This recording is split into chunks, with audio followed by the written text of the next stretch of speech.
Hi, David NG here. Today we're gonna take a look at how to use limit property to solve for some of the limit question. So limit properties are a set of rules that when you're trying to solve any kind of linear problem analytically, which is like algebraically, right? You need to these properties must be met. So if, for example, if you have in this case that I wrote, limit of x approaches any value of f of x, so a function plus another function, you can basically write it as L plus M. Well, that's just, L plus M seems confusing, but if I write it this way, you understand. What does L plus M mean? L plus M means that you can write it in the form of limit as x approaches a of f of x plus limit h approaches a of g of x, right?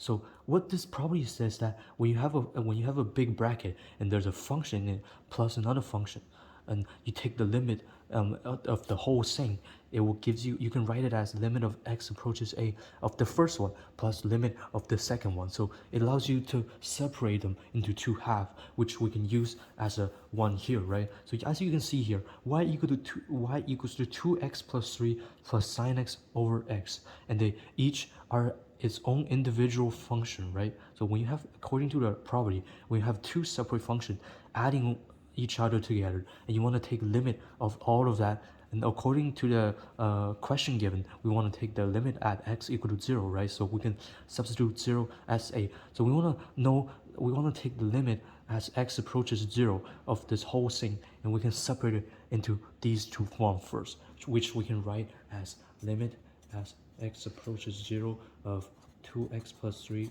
plus limit as x approaches 0 of sine x over x, right? So according to this, we're separating it into, so this is f of x and this is g of x, and they're plugging together, and we separate them into single individuals, right? And the a is substituted to 0 according to the question.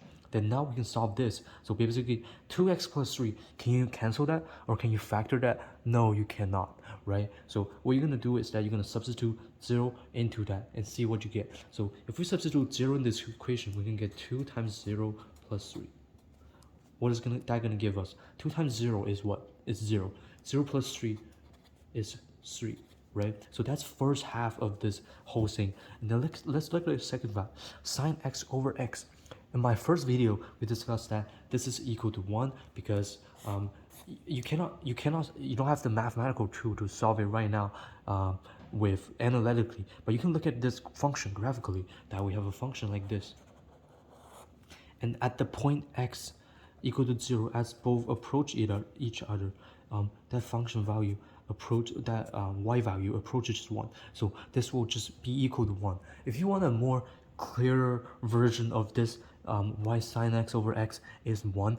If you want that like kind of like an explanation, check out my first video that I did on this, on introduction of limit. I specifically look at this equation and explain why this is 1. But let's get back to this question. So we have the first part as 3 and the second part as 1. So 1. So if we combine that, we can just write it 3 plus 1 is equal to 4.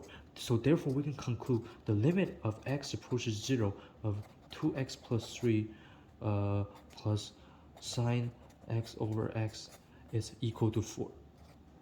So that's just one of the application of the limit property, and there are other limit property that I'll do more videos on, and this is just one of them. Thank you.